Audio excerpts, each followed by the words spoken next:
लिखा,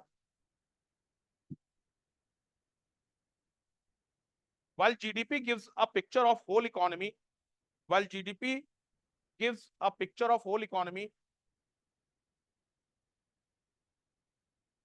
GVA gives picture, GVA gives picture, GVA gives picture। यहाँ पे जो लोग जिन्होंने मेरा पहला लेक्चर नहीं लिया था, इसमें जो पहली बार ये जीवीए पढ़ रहे हैं ऑनलाइन में, तो प्राची हैं, और जिन्होंने मेरे यहाँ सभी ने पहला लेक्चर लिया है ना, ठीक है। प्राची, आपको क्लास के बाद लेक्चर सेंड कर दिया जाएगा, क्योंकि ये लेक्चर मेरे लास्ट इकोनॉमी लेक्चर का कंटिन्यूएशन है। तो आई कैन अंडरस्टैंड, क्योंकि बिकॉज एक बार student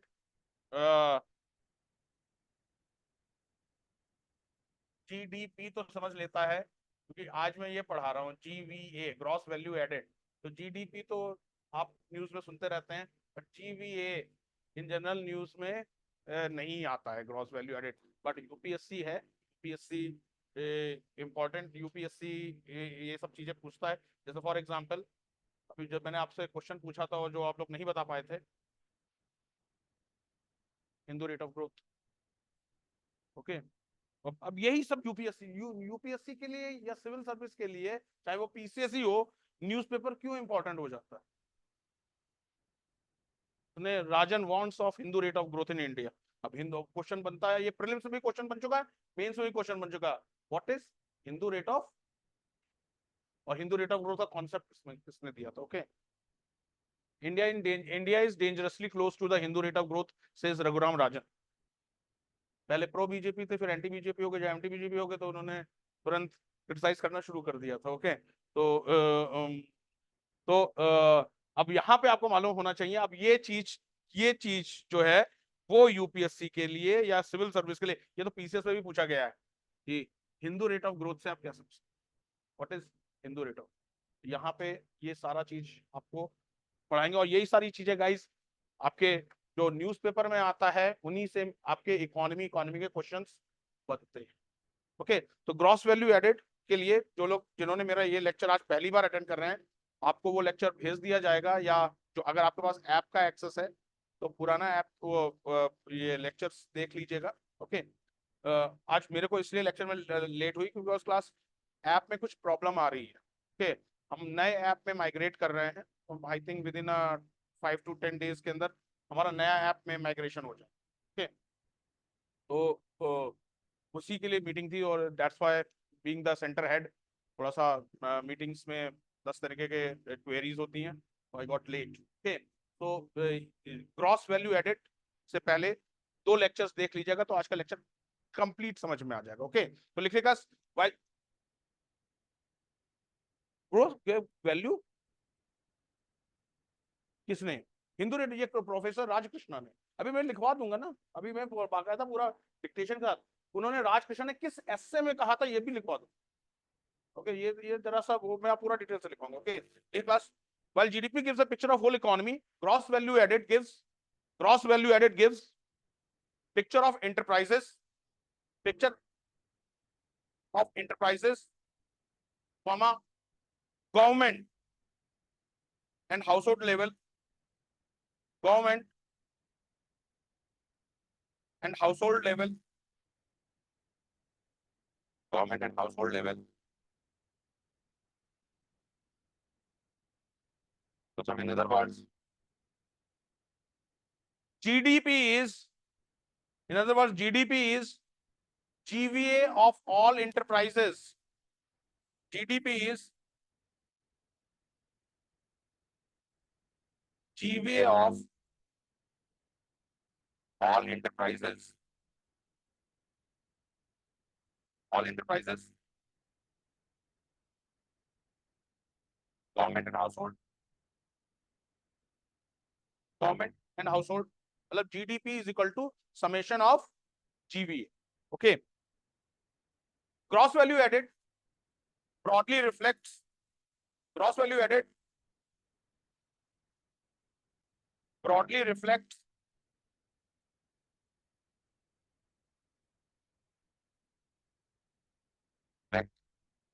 The supply side broadly reflects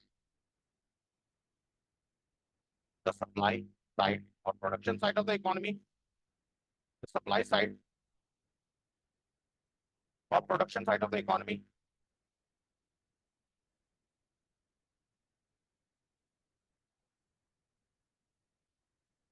So stop. GVA gives the difference between GVA gives the difference between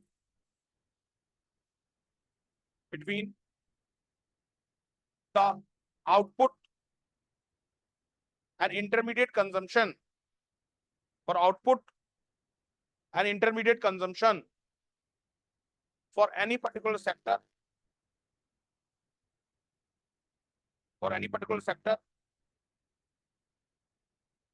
industry of the economy, for any particular sector or industry of the economy. Any particular GVA gives the difference between output and intermediate consumption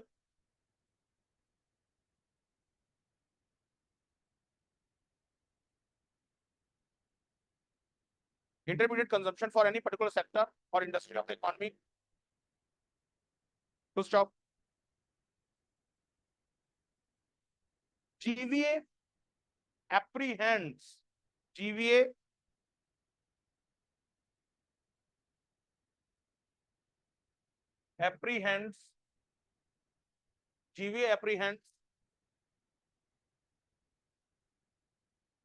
what to attend to the producer,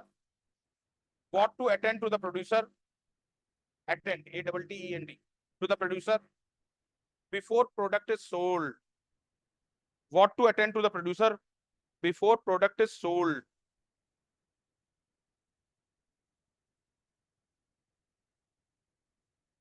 तो stop. GVA tells us about, ये important है, ये prelims में statement वाला question बन सकता है. GVA tells us about the state of economic activity from producer side. GVA tells us about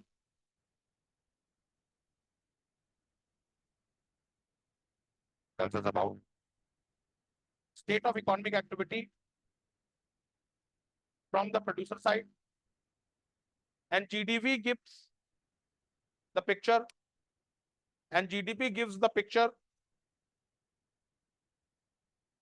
of economy from consumer side. From the consumer side. GDP gives the picture of economy from the consumer side. क्योंकि GDP किस पे calculate होती है? Finished good. Unfinished good पे GDP नहीं calculate. GVA unfinished good पे calculate किया जा सकता है. ओके, कितना जरूरत है, जो चीज हट रही है वो आप माइनस कर सकते हैं. लिखे 10 both measures, again UPSC level prelims question, both measures need not match exactly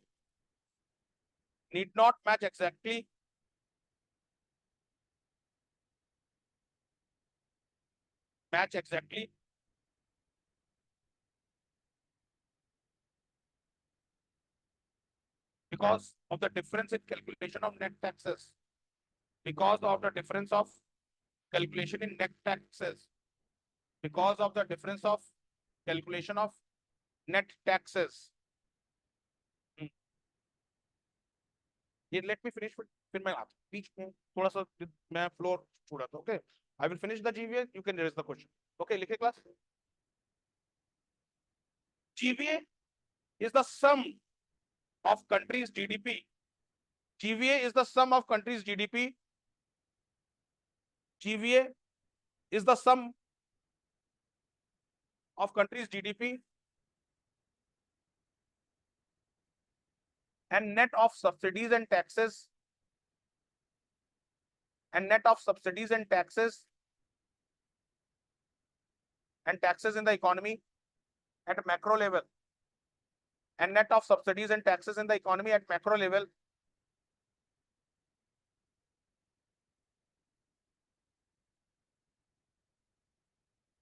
The formula of GVA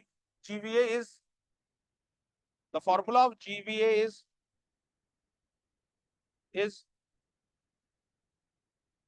GDP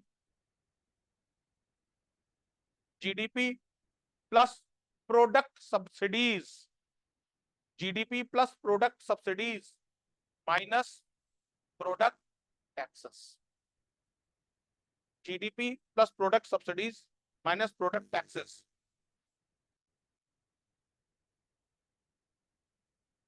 It is to be noted that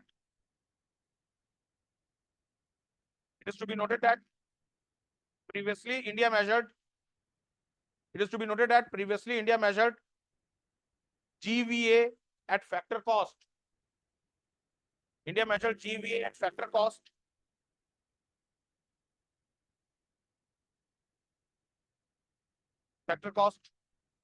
But new methodology, GVA at factor cost, but new methodology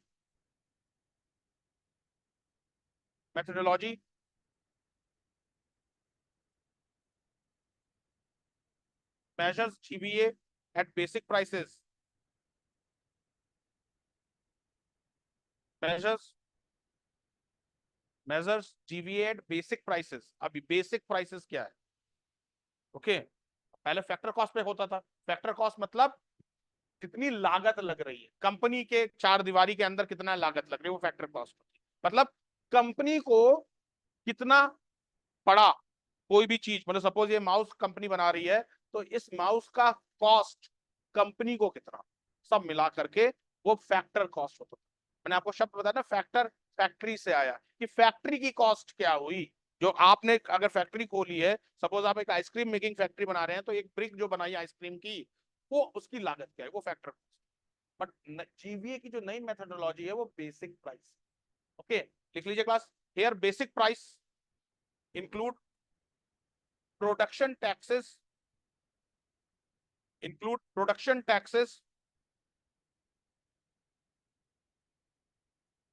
and exclude production subsidies and exclude production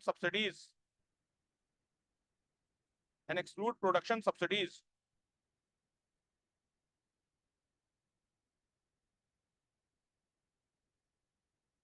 clear है guys? तो ये GVA का basic prices का है. Okay लिखिएगा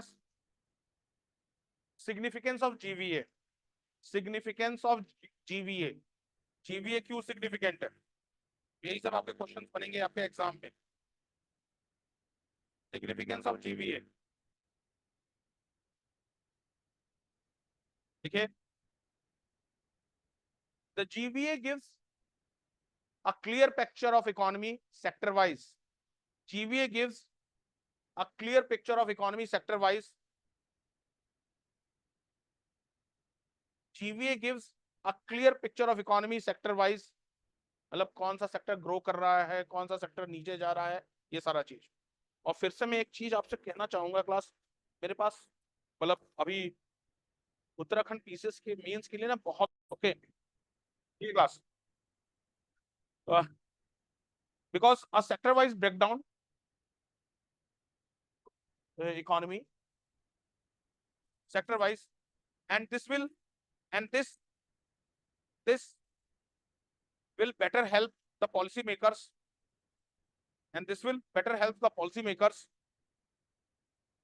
to decide which sectors need incentives,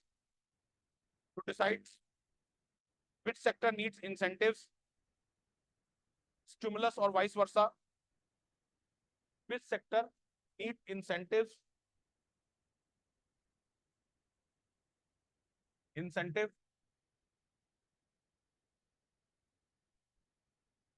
stimulus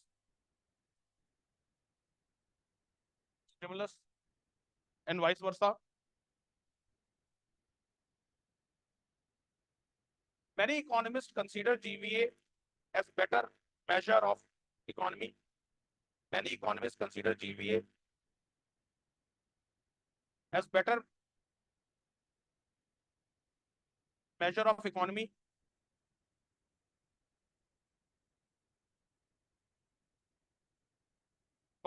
because a sharp increase in the output because a sharp increase in the output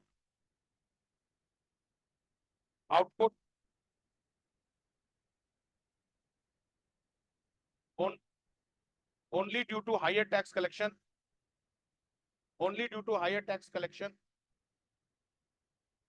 which could be an account of better compliance or coverage, and coverage, only due to, मैं फिर से repeat कर दे रहा हूं, because a sharp increase in output only due to higher tax collection, which could be on account of better compliance and coverage,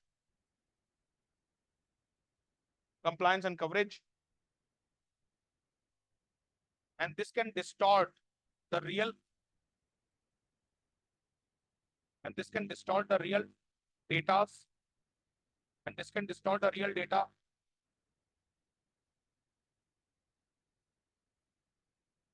thus GVA has an upper hand over GDP. GVA has an upper hand over GDP.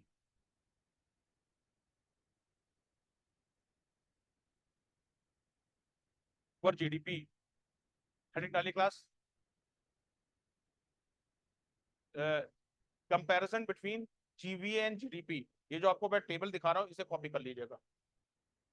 Okay, comparison between GDP and GVA.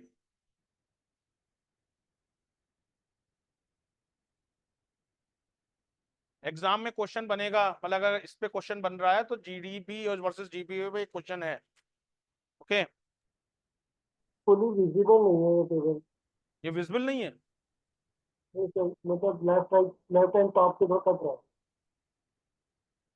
Okay चलिए ठीक है, मैं आपको इसको table देख लीजिएगा. Okay, table की जगह छोड़ दीजिएगा, मैं आपको इसको भेज दे रहा हूँ, ग्रुप पे भेज दे रहा हूँ. ओके, आप इसे ऑनलाइन स्टूडेंट सभी को विजिबल आई थिंक ब्राइटनेस ज्यादा हो रही है. सर लेफ्ट साइड का नहीं दिख रहा है. अब मैं इसको उसमें कर दे रहा हूँ, क्या कहते हैं, आपको उसमें भेज दूंगा, व्हाट्सएप पे भेज दूंगा. Okay, I will send this table in the group. Okay, so you can copy it from the. Okay, next heading डालिए क्लास. आज नेशनल इनकम में करीब काफी कुछ कंप्लीट कर लेना है. हेडिंग डालिए class. Per capita income. Next है पर कैपिटा इनकम. ये टेबल आपके पास पहुंच जाएगी, मैं इसको व्हाट्सएप कर दूंगा. Okay, per capita income.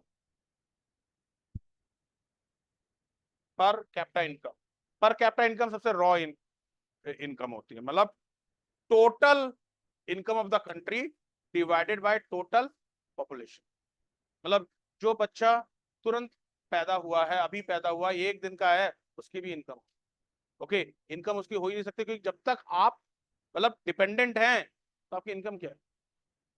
Okay, आप इनकम नहीं है ना. ओके, इनकम तब हो गई अगर सपोज आप पर्सनली ट्यूशन दे रहे हैं, कहीं पार्ट टाइम जॉब कर रहे हैं, तो इनकम होगी ना.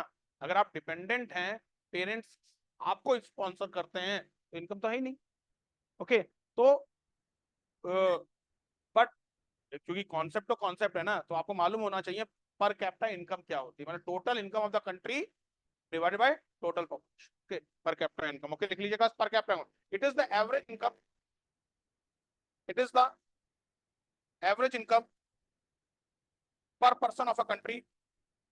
It is the average income per person of a country. Per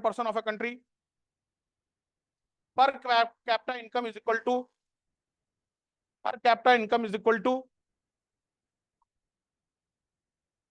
to national income, total national income. ये न्यूमरेटर में होगा. per capita income is equal to total national income upon total population of the country that year. Upon total population of the country that year.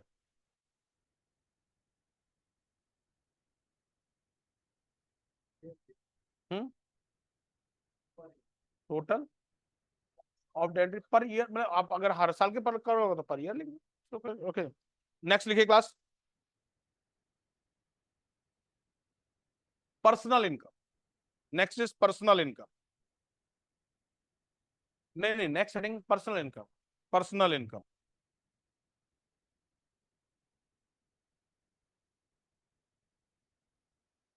a personal income is the income of resident of a country. A personal income is the income of resident of a country, resident, citizen, individuals, resident, हाँ citizen, resident, okay, जरूरी नहीं citizens, resident मतलब who is residing in the country, okay, मतलब ये नहीं कि traveler कोई घूम टूरिस्ट हो, okay, resident जो यहाँ reside कर, resident of a country, and this is calculated as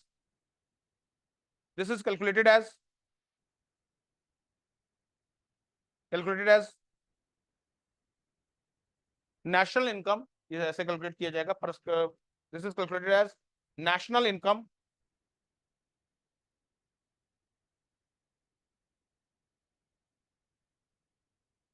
plus transfer payments to individuals, transfer payments to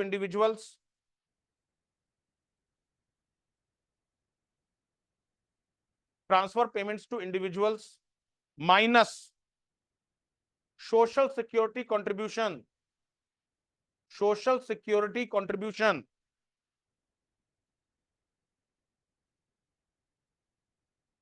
minus corporate tax, minus corporate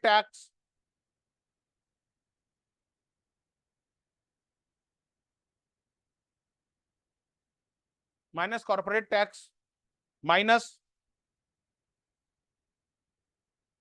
undistributed profit.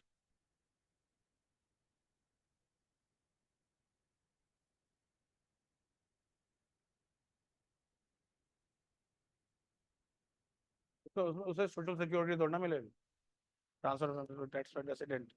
सरकार आप ट्रांसफर पेमेंट उन्हें होती है जैसे सरकार जो कुछ आपको, हमें और आपको सब्सिडी के रूप में जो चीजें देती है, ओके। तो अब इंडिविजुअल जो बाहर से रह रहा है वो थोड़े ना अंत्योदय अन्न योजना या सारी चीजों का सब्सिडी ले पाएगा, ओके, उसको तो सरकार अलग चीज पे रहती है, ओके। ये होता है ये पर्सनल इनकम। नेक्स्ट लिख लीजिए class, disposable income. Next is disposable income. ये डिफरेंट टाइप ऑफ इनकम्स हैं, आपको मालूम होनी चाहिए। डिस्पोजेबल इनकम मतलब जो आप खर्च करने वाली इनकम होती है, डिस्पोजेबल इनकम, ठीक है। Disposable income is the income of individual at their disposal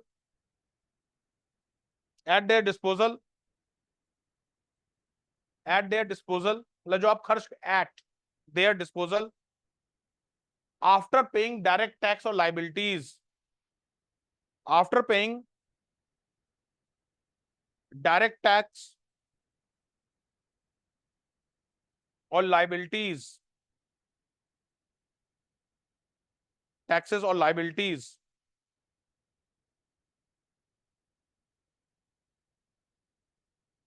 thus disposable income is equal to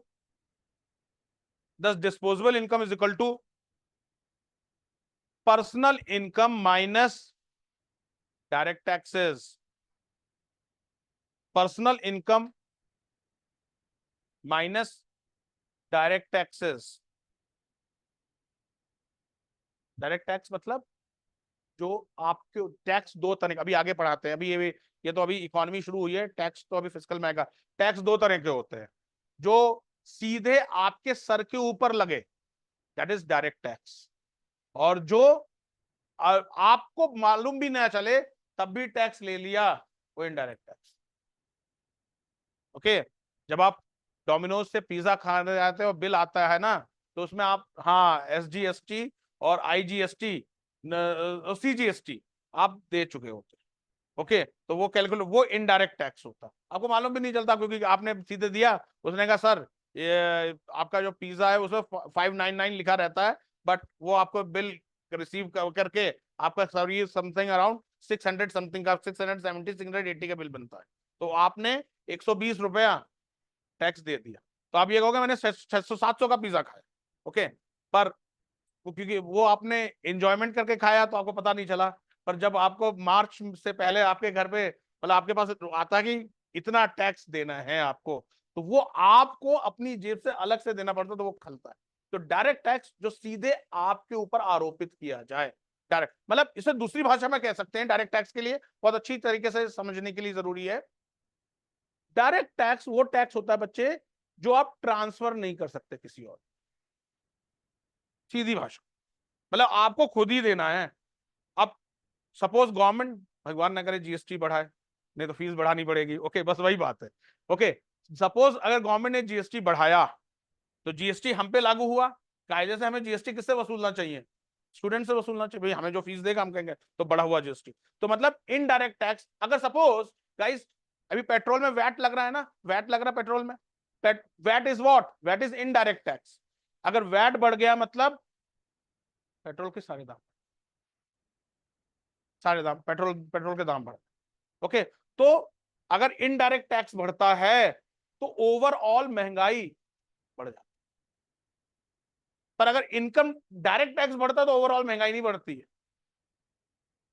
direct tax बढ़ता है तो ओवरऑल महंगाई नहीं बढ़ती है, बल्कि महंगाई कम हो जाती है। ये इन्फ्लेशन का टॉपिक है।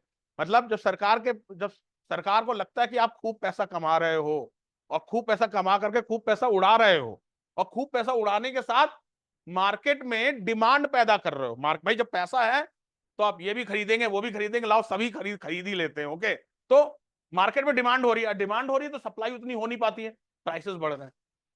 सरकार कहते हैं इन लोगों की इनकी जेब ढीली करनी पड़ेगी, ओके, टैक्सेशन बढ़ा दो। जब आपके ऊपर ज्यादा टैक्सेशन लगेगा तो आप खर्च कम करोगे तो डिमांड कम होगी तो इन्फ्लेशन कम, ओके। पर सरकार ऐसा करती नहीं, क्योंकि अगर डायरेक्ट टैक्स बढ़ा दिया तो बदनाम कौन होगी? गवर्नमेंट।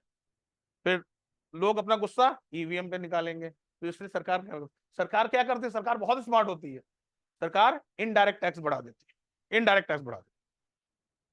क्योंकि इनडायरेक्ट टैक्स हम आपको पता ही नहीं चलता। आप क्या जल्दी जल्दी में जाते हो ना गाड़ी का, हाँ भाई टंकी फुल कर देना, आप या पूछते हो क्या वैट कितना है, ये क्या? कोई नहीं पूछता है, वो भाई 2 पिज्जा दे देना, ओके। इनडायरेक्ट टैक्स को हमें और आपको पता ही नहीं चलता, ओके। एक दिन मैं आपको बता रहा था ना कि पहले अटल जी के समय में पेट्रोल कितना था, और फिर बीच में मनमोहन जी के 2 कार्यकाल में पेट्रोल डबल हो गया। और अभी भी सिर्फ जब मनमोहन जी ने जहां पे कार्यकाल छोड़ा था 75 रुपीज पेट्रोल था, मनमोहन जी ने कार्यकाल करा, सिर्फ 20 रुपए पेट्रोल बढ़ा। अटल जी 37 रुपीज पे पेट्रोल छोड़ के गए थे, क्योंकि डेफिनेटली यूपीए सरकार के कई खर्चे मतलब जैसे मनरेगा की वो पैसा कहां से निकालते काम करने? पेट्रोल बढ़ाते जाओ। तो 37 रुपीज से मनमोहन सिंह सरकार ने लास्ट में 75 रुपीज कर, 37 का डबल कर दो 74। मिस्टर मोदी को पेट्रोल मिला 75 पे, और आज कितना पेट्रोल है? 95। 10 साल में 20 रुपया बढ़ा, 10 साल में 200%, 200% rise. This is what indirect tax. इंसान उतना परेशान नहीं होता, देगा रोएगा भी, बहुत पैसा है, खर्च बच ही नहीं रहा है, उसे नहीं मालूम सरकार इनडायरेक्ट टैक्स से। अभी कर्नाटका गवर्नमेंट ने क्या किया? 5 रुपया पेट्रोल और डीजल बढ़ा, क्योंकि उनको वादे पूरे करने थे अपने यहाँ। 5 रुपए पेट्रोल बढ़ा, तो इनडायरेक्ट सरकार डायरेक्ट, ध्यान रखना बेटा, सरकार कभी डायरेक्ट टैक्स नहीं बढ़ाएगी, क्योंकि डायरेक्ट टैक्स में बदनाम कौन होता है? गवर्नमेंट। अच्छा ये हमारे पैसे पे डाका डाल रहे हैं। इनडायरेक्ट टैक्स वो तो कह रहे हैं सभी, अंबानी भी तो देते हैं। Indirect tax are secular tax मतलब गरीब सब पे बड़ा पड़ता है, चाहे गरीब हो, गरीब अपनी बेचारा अपने हीरो होंडा पे पेट्रोल डलाएगा, स्प्लेंडर पे डलवाएगा तो भी टैक्स देगा, और अनंत अंबानी अपनी लेमोजीन पे भी अगर पेट्रोल डालेंगे तो भी उतना ही टैक्स होगा। पर डायरेक्ट टैक्स सेकुलर नहीं होता। आपकी जितनी इनकम बढ़ती जाएगी उतना आपके ऊपर टैक्स नेट। जैसे ही इनकम आपकी 5 करोड़ सालाना हो जाएगी, एम्प्लॉयज की नहीं होती है, वो बिजनेसमैन की होती है, ओके, 5 करोड़ सालाना हो जाएगी, आपके ऊपर टैक्स नेट 42% हो जाएगा। अब है, हाँ सर अभी हमारी बहुत कम है, ओके ओके, 42%, 42% टैक्स नेट हो जाएगा, ओके ओके। कहिए तो आपको सीए का अपॉइंटमेंट दिखा दें, वो आप वहां पे सारे चेक कर सकते हैं, ओके ओके। तो ये चीज है क्लास। तो पर्सनल इनकम क्या हो जाता है, डायरेक्ट टैक्स कम काटा जाता है डिस्पोजेबल इनकम में। Disposable income is equal to personal income minus direct taxes. Suppose आप सालाना सरकार को आगे चल के जब बनोगे, सपोज आपकी एक सपोज आप अगर आप पीसीएस ऑफिसर बने या आईएएस की शुरुआत के आपसे 1 लाख रुपए महीना की होगी तनख्वाह, तो सालाना हुए 12 लाख, 10 लाख के ऊपर के नेट है, ओके। तो आपको करीब करीब नए टैक्स रिटर्न के हिसाब से आपको सरकार को देना पड़ेगा, मतलब मान के चलिए करीब करीब 1 लाख के समथिंग रुपए आपको देने पड़ेंगे, हाँ कट कर। तो वो 1 लाख रुपए तो गवर्नमेंट के पास चले जाएंगे, इसलिए वो इनकम आपके डिस्पोजेबल इनकम, पर्सनल इनकम से वो पैसा कट जाए। समझ में आ गया ना क्लास? लिख लीजिए क्लास, लिख लिए। इन tax liabilities, this disposable income is equal to, this disposable income is equal to, लिखवा दिया था ना मैंने, is equal to personal income minus direct taxes, okay. Next लिखिए क्लास, हाँ हाँ, आप भाई सिंपल बात है, टैक्स माइनस जितना है वो डिस्पोजेबल है। आप भले ही एलआईसी के प्रीमियम पे खर्च करें, तो वो तो मिलना तो आप ही को है ना, जिंदा बच गए तो मिलेगा आपको, ओके। और अगर सपोज कोई ऊपर को वाले को प्यारा हो गया तो फैमिली को मिलेगा। तो इसलिए इंश्योरेंस वाला भी तो वो चीज उससे, इसलिए इंश्योरेंस वाला कटता नहीं है पैसा, इसमें कैलकुलेट नहीं होता। सपोज आपने इंश्योरेंस, लोग मेरे से कई बार स्टूडेंट पूछते हैं जब ये टॉपिक पढ़ाता हूँ, सर इंश्योरेंस में जो हम प्रीमियम भरते हैं, तो हमने कहा वो तो भाई आप ही के लिए तो है ना वो पैसा। टर्म कहते सर टर्म इंश्योरेंस बच्चे भी मतलब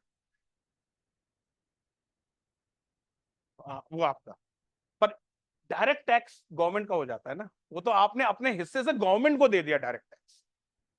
अब उसके लिए गवर्नमेंट क्या करती है, दैट इज डिफरेंट। समझ में आ गया ना क्लास? तो पर्सनल इनकम या इज मतलब उसमें पर्सनल इनकम से अगर डायरेक्ट टैक्स हटा दिया जाए तो डिस्पोजेबल इनकम। क्लियर है गाइस? क्लियर है, okay.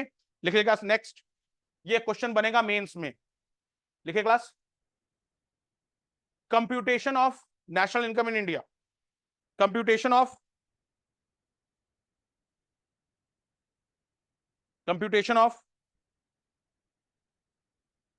national income in the country, national income in the country,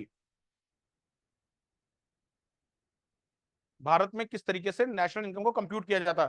3 method है भारत में नेशनल इनकम को कैलकुलेट करने के, इनकम मेथड, कंजम्पशन मेथड और प्रोडक्शन मेथड, ओके। लिख लीजिएगा, there are 3 methods for measuring national income, there are 3 methods for measuring national income,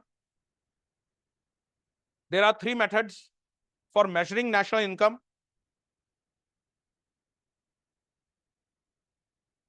Number 1, income method.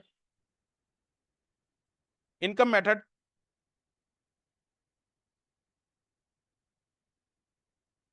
In this method, a total of net income earned by working people, a total of net income earned by working people, or total of net income earned by working people in different sectors,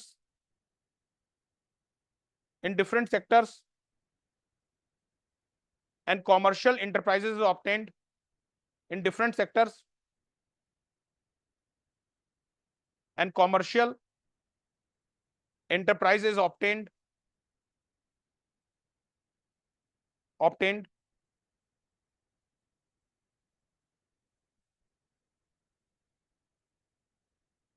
by income method. By income method, national income is obtained by income method. national income is obtained by adding receipts,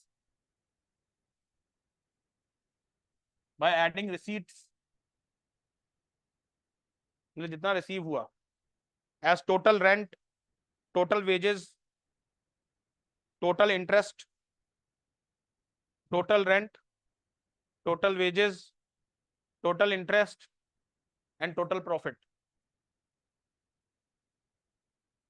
total profit.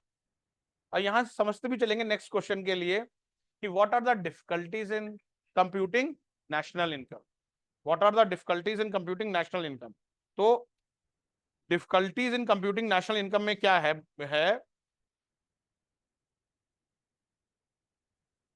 क्या भारत में मैंने आपको बताया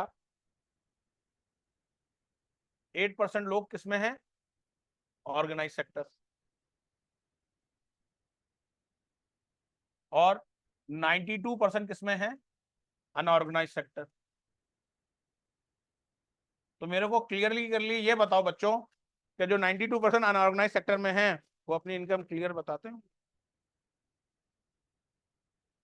अब आप कोई income tax officer जो Ashleigh hall में जो चाउमीन और मोमो का जो बॉबी स्वीट बार जो भी है वो वहां पहुंच जाए, कितना कहता अरे कहाँ कमाते हैं, आता ही नहीं है कोई ग्राहक। ओके बड़ा, हाँ तो इस तरीके, तो जो अनऑर्गेनाइज सेक्टर है वो अपनी इनकम बताते ही नहीं है, और वो जितनी बताएंगे कैलकुलेट भी तो उतनी ही होगी। तो पहली डिस्क्रिपेंसी है, लोग अपनी, कोई छोटा मोटा बिजनेसमैन है वो भी अपना इनकम नहीं बताए। पर ऑर्गेनाइज सेक्टर वालों की मजबूरी क्या है, हाँ उनका तो पूरा सब चीज क्लियर कट है, उनका तो सब चीज पूरा क्लियर कट है, आप छुपा ही नहीं सकते। वो बात अलग है कि अगर आप सरकारी पद पे हैं और खूब ऊपर से जेबें गर्म कर रहे हैं, ओके, तो then that is different thing, क्योंकि फिर वो चीज अलग आ गई, वो आप एक्स्ट्रा ऊपर से आप पैसा उड़ा रहे हो, ओके, तो वो आप कंप्यूट करोगे नहीं, ओके।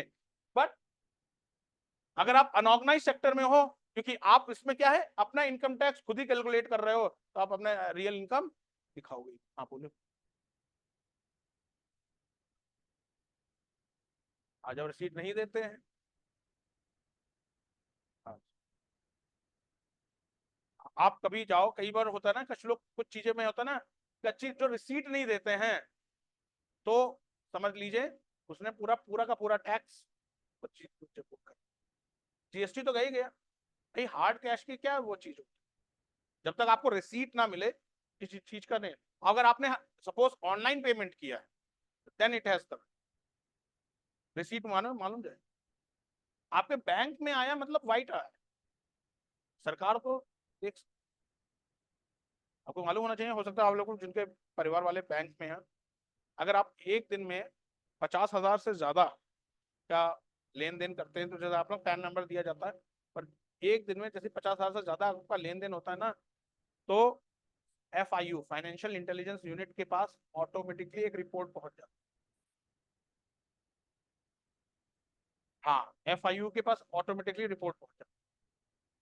अब वो बात अलग है कि उस चीज पे आपके ऊपर बैठेगा या नहीं बैठेगा, ये तो लक है कि अब भारत में लाखों ट्रांजेक्शन एक दिन में 50,000 के ऊपर होते होता है, तो FIU के पास कितनी पास पहुंचती होगी रिपोर्ट। तो अब हर दिन ही ब्लिंक कर रहा है, और फिर आप एंटरप्रेन्योर भी नहीं है भाई, बिजनेसमैन का हो तो चलो भाई, बिजनेसमैन का कई बार होता है कि मेन सीजन होता है, बूम सीजन होता है, लीन सीजन होता है, पर बिजनेसमैन भी नहीं है, आप एक क्लर्क है और आपके ऊपर कंटिन्यूस ब्लिंक कर रहा है, तो फिर FIU एक्टिव हो, फिर वो सीधे वहां से रिपोर्ट भेजेगी इनकम टैक्स कि जरा चाय पी के आइए सुबह सुबह इनके यहाँ, ओके, फिर वहां पे फिर पड़ता है छापा, ओके। तो अनऑर्गेनाइज सेक्टर के साथ दिक्कत ये है, क्लास अभी हम पढ़ेंगे what are difficulties in computing national income. लोग अपनी इनकम ही नहीं बताते, फिर इनकम नहीं बताते, ब्लैक मनी, कोई अपनी ब्लैक मनी बताता है, ओके ओके। तो ब्लैक मनी भारत में अच्छा खासा ब्लैक मनी है, हाँ तो तो एक तरीके से ब्लैक मनी भी रहता है, तो वो भी इतनी चीज होता है, तो इसलिए इनकम मेथड उतना क्लियर कट नहीं है। Number 2, consumption method. नहीं पर सर हम देते हैं, हाँ मतलब ऐसा आप सबके लिए नहीं कह सकते हैं। ओके, इनडायरेक्ट टैक्स में तो आता है, इसी तो सरकार इनडायरेक्ट टैक्स लगाती है, इनडायरेक्ट टैक्स लगाती है। और यही रीजन है कि सरकार जीएसटी, पेट्रोल जीएसटी और पेट्रोल डीजल पे जीएसटी नहीं कर रही। पेट्रोल डीजल पे जीएसटी कर लेगी तो फिर वो एक स्लैब में फिक्स हो जाए। वैट है तो वैट में आप कितना भी वसूलो, अलग स्टेट गवर्नमेंट का। ओके, कंजम्पशन मेथड लिखेगा, it is called expenditure method also, it is called expenditure method also.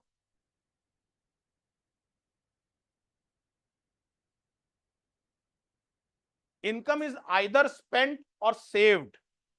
Income is either spent on consumption. It is called expenditure method also. Full stop.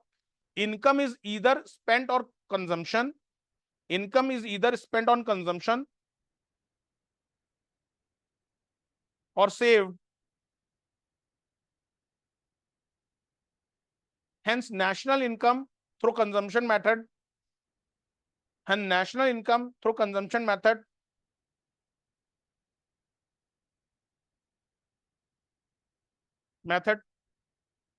is the addition of total consumption and total saving. National income through consumption method is the addition of total consumption and total saving. Is the addition of total consumption and total saving.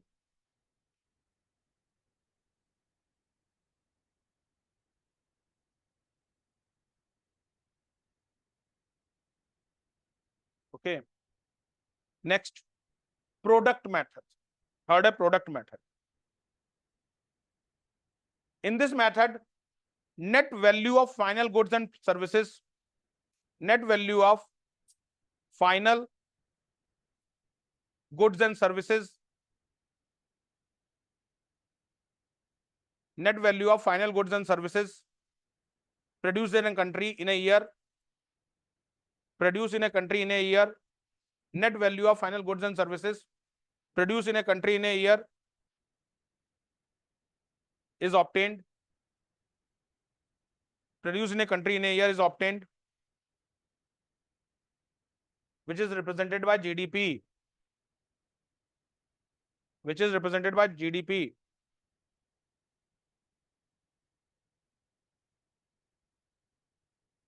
Which is हाँ हाँ, क्या अगर कोई product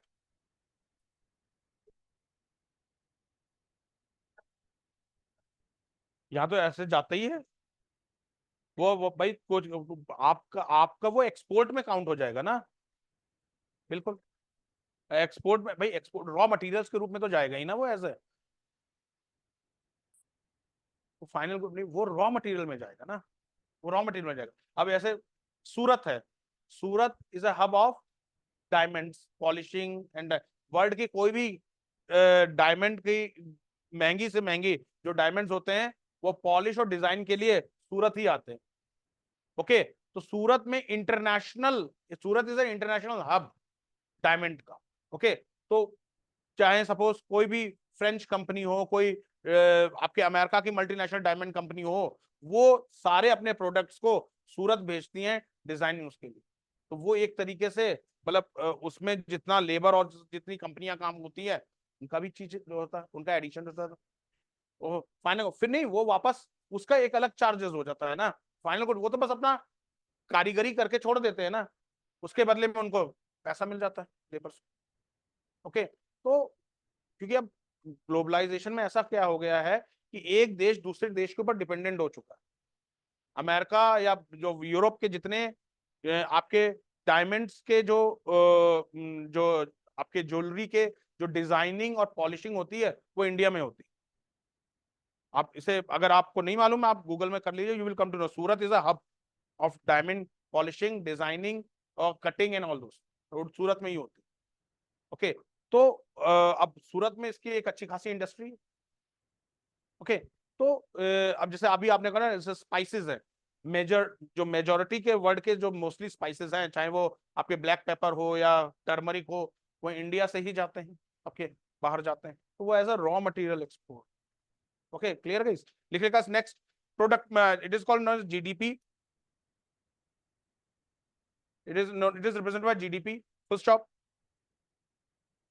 If the depreciation is deducted from GDP, if the depreciation is deducted from GDP, तो क्या हमें मिलता है? हाँ, एनडीपी, जीएनपी नहीं मिलता है, तब भूल रहे हैं, NDP, net domestic product. If the हाँ, if the depreciation is deducted from GDP, then we get net domestic product, net domestic product. Next heading डालिए class, issues or difficulties in measuring national income, issues or difficulties in measuring national income, issues or difficulties in measuring national income। क्या difficulty है, क्या issues हैं national income को, issues और difficulties in measuring national income. Bharat में अभी भी, क्योंकि क्लास भारत एक बहुत ही you can say it is a very diverse country with diverse customs. Okay, अभी भी भारत में रूरल एरियाज में, अर्बन एरियाज में तो फिलहाल अब आजकल ऐसा होता नहीं है, पर रूरल एरियाज में अभी भी अनपेड लेबर है। अनपेड लेबर मतलब लेबर ने आपके यहाँ काम किया और उसके बदले में आपने, बेकार तो नहीं, बेकार तो नहीं, अब लेबर भी स्मार्ट है भाई। ओके, उसके बदले में आपने अनाज दे दिया, एक्सचेंज ऑफ सर्विस, अनाज दे दिया। अब अनाज दे दिया सर, तो वो इनकम में कैलकुलेट कैसे करोगे? ओके, ओके, मतलब जो आप जैसे आपके यहाँ जो सर्वेंट हैं या जो जिसको आप ऐसे ही कोई चीजें कभी आपने ऐसे ही 100 रुपए दे दिया या 500 रुपए दे दिया, तो वो चीज काउंट नहीं हो। ओके, तो नेशनल इनकम की कुछ डिफिकल्टीज हैं, ये ध्यान रखिए कि मेंस का टॉपिक है। लिख लिखा, measures of national income typically exclude, measures of national income typically exclude unpaid economic activity, measures of national income typically exclude unpaid economic activity, unpaid economic activity like domestic work, unpaid economic activity like domestic work,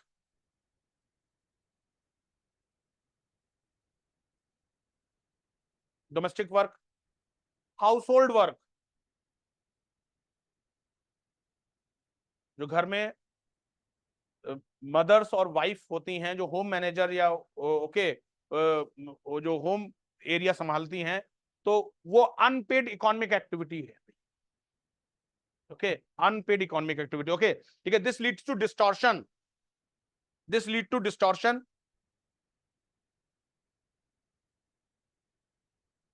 point number 2,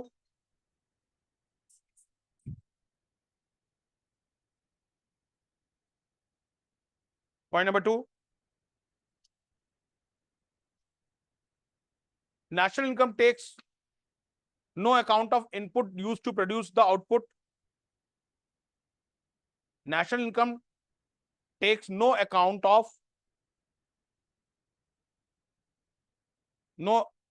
of inputs used to produce the output. For example,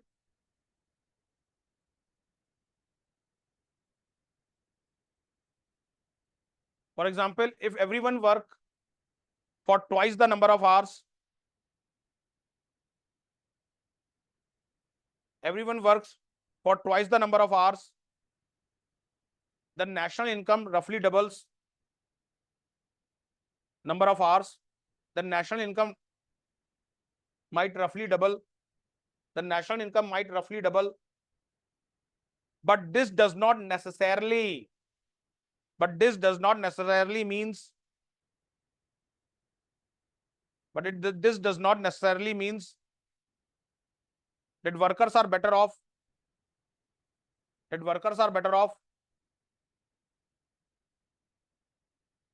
as they would have less leisure time. That workers are better off as they would have less leisure time. As they would have less leisure time. Less leisure time. तो ये income और output में, input और output में ये एक तरीके से पैरिटी नहीं रख पाती है. Next point. Similarly, the impact of economic activity on environment is not measured. In next chapter lecture में पढ़ाऊंगा. Similarly, the impact of economic activity on environment is not measured.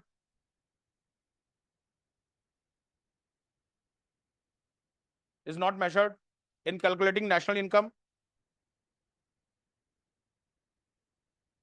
Is not measured on calculating national income.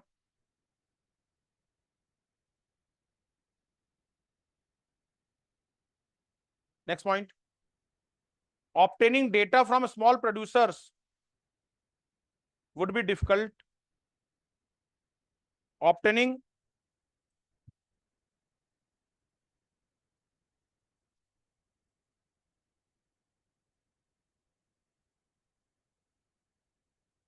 data from small producers would be difficult due to illiteracy. Producer would be difficult due to illiteracy. Next point. Unreported illegal income, black money. Unreported